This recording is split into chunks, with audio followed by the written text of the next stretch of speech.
Today, I want to talk about one of the most underestimated control points in engineering projects, the design review. Most projects do not fail because people lack effort. They fail because assumptions were not challenged early enough, interfaces were not tested clearly enough, and open issues were allowed to move downstream into procurement, construction, commissioning, operations, or maintenance. A design review is not a meeting. It is not a comment session. It is not a ceremonial approval gate. A real design review is a structured technical check of whether the facility can actually be built, operated, maintained, isolated, protected, shut down, evacuated, restarted, inspected, and handed over safely and efficiently. If you are a project manager, engineering manager, discipline manager, project engineering manager, or lead engineer, your design review process is one of your strongest risk control mechanisms. It protects cost, schedule, safety, constructability, operability, maintainability, compliance, and long-term asset performance. The first major design review is the P&ID review.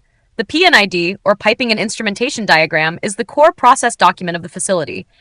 It defines process intent, operating logic, control loops, isolation philosophy, drains, vents, relief paths, shutdown interfaces, utility connections, equipment interfaces, package boundaries, and maintenance assumptions.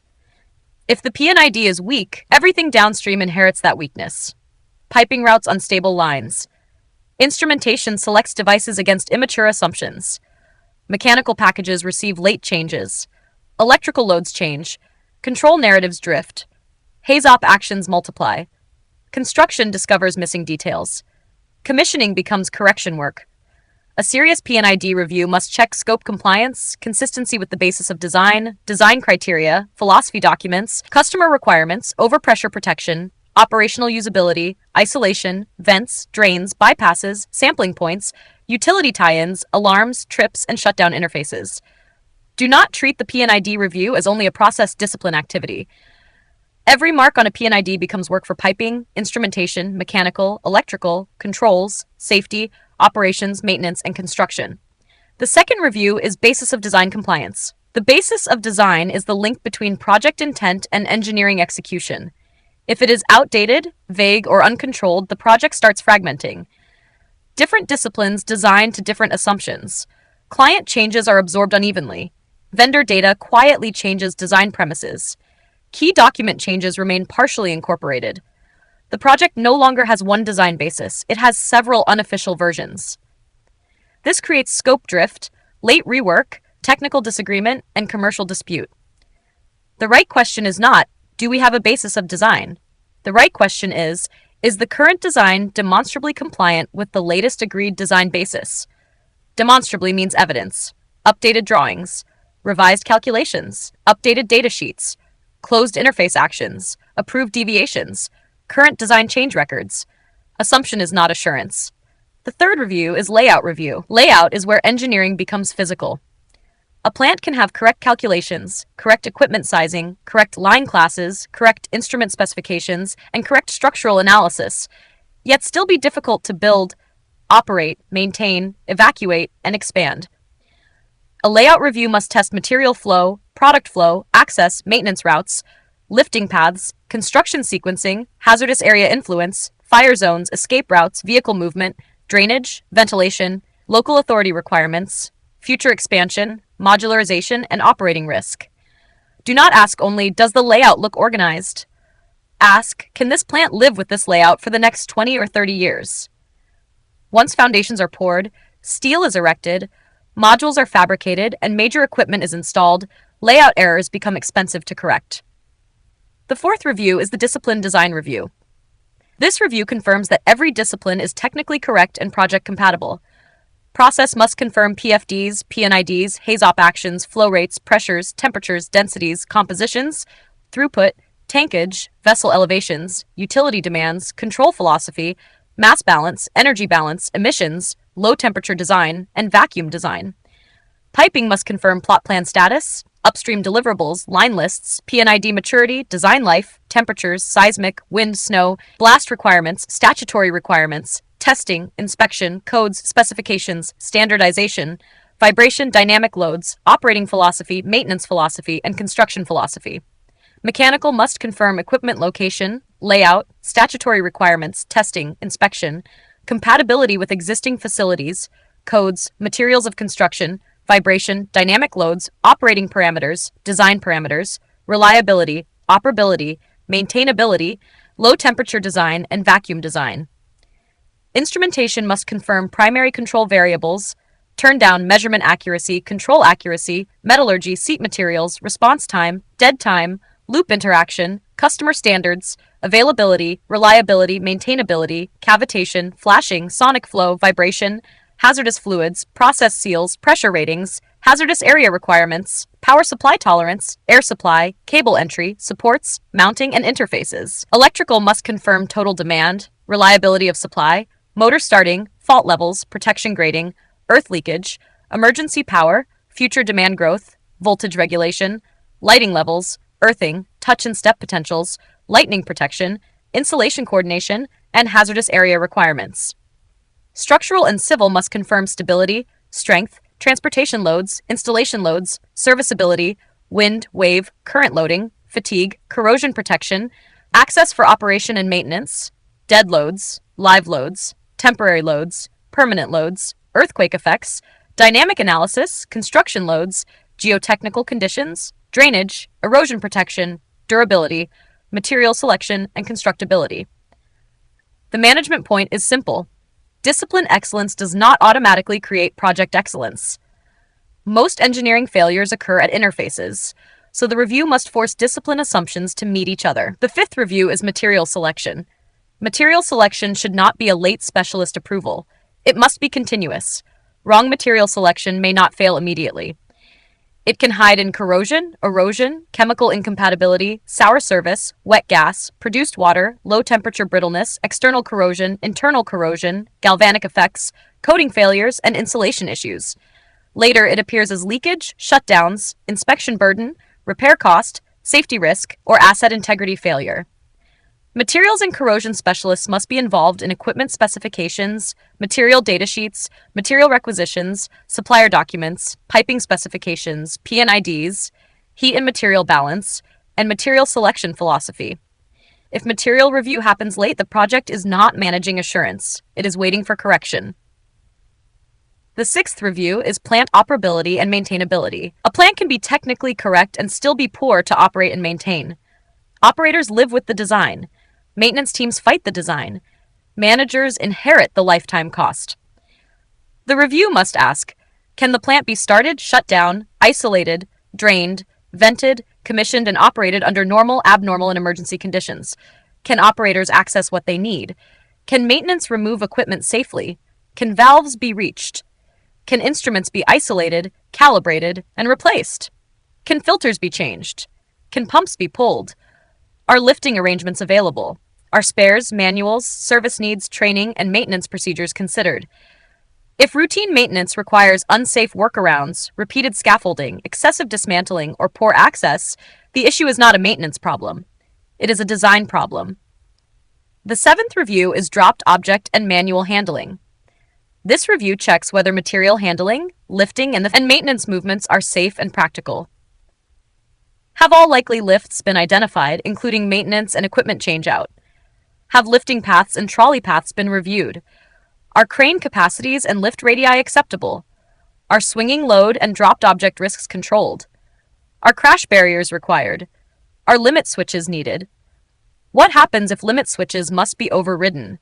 Are personnel expected to lift items manually? Is that acceptable? What operations restrictions are required during lifting? What happens if fire and gas systems alarm or trip during lifting? Have weather conditions been considered? This is not just a lifting review. It is an integrated hazard review involving layout, structure, safety systems, operations, construction, and maintenance. The eighth review is process shutdown philosophy. Shutdown hierarchy must be clear before an emergency occurs. The review must define shutdown levels, initiators, trips, isolations, depressurization logic, alarms, resets, power retention, manual confirmation, interactions between existing and new facilities, and any hold areas with named owners and closure dates. A shutdown system should not need interpretation under stress. Operators must understand it. Process engineers must defend it. Instrument and controls engineers must implement it. Safety engineers must validate it. Electrical teams must support it. If the shutdown hierarchy is unclear, system complexity can reduce clarity instead of improving safety. The ninth review is telecommunications.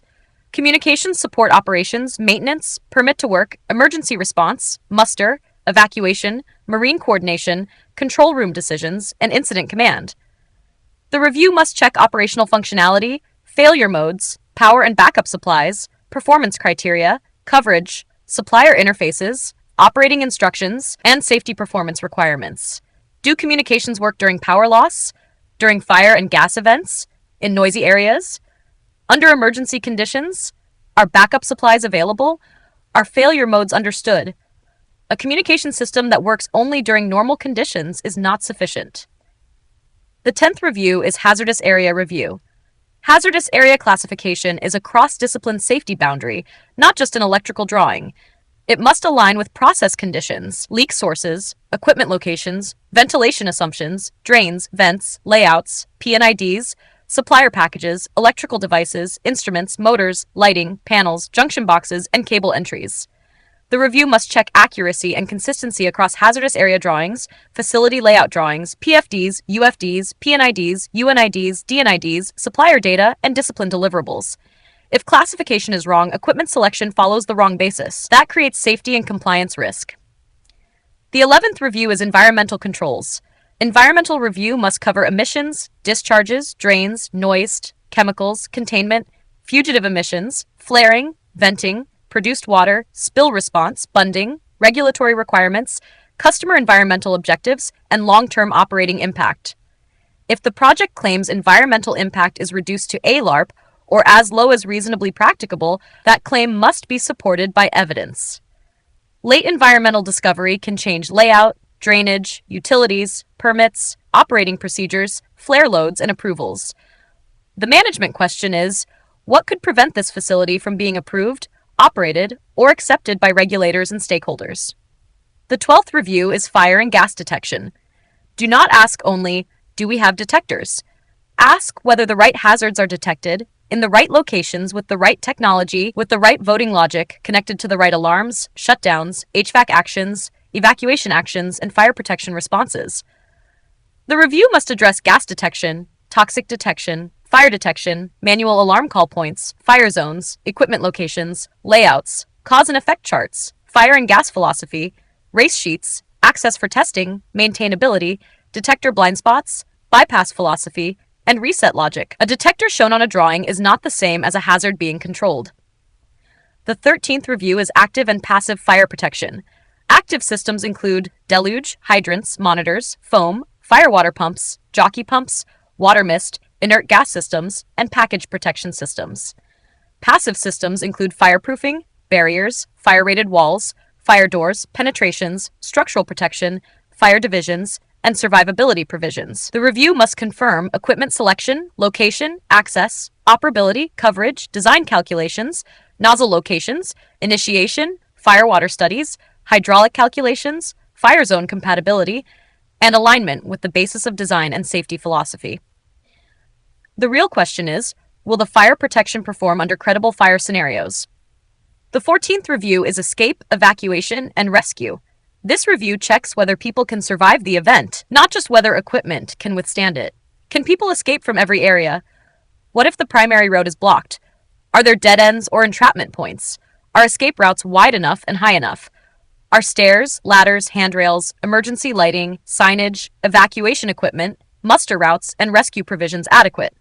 Can personnel wearing PPE move through safely?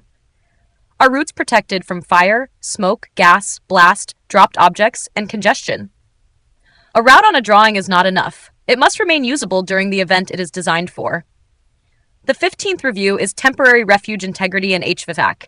This is the final defensive boundary.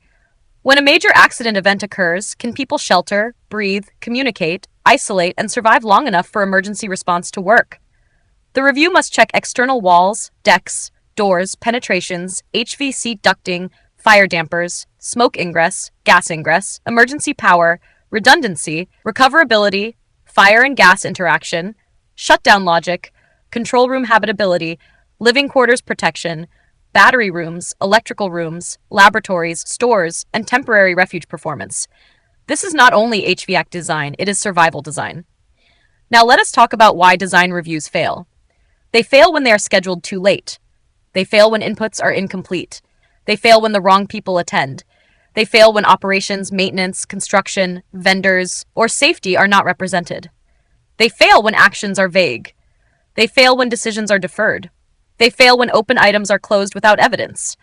They fail when schedule pressure is used to force technical acceptance. The most dangerous phrase in a design review is, "We will confirm it later." Sometimes that is valid, but it must be controlled. What is missing? Who owns it? When will it close? Which deliverables depend on it? Can procurement proceed? Can construction proceed? Is safety affected?